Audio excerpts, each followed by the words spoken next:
This is a video alert for you W123 owners if you see any evidence of mice getting in under your dash. We found evidence when we pulled a radio, and then we pulled the under dash panels, and you could see where they'd been chewing on the insulation.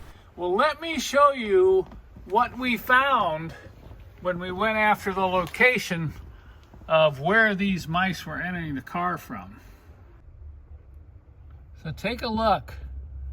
Mice have chewed through that evaporator drain hose just at the top of the transmission tunnel.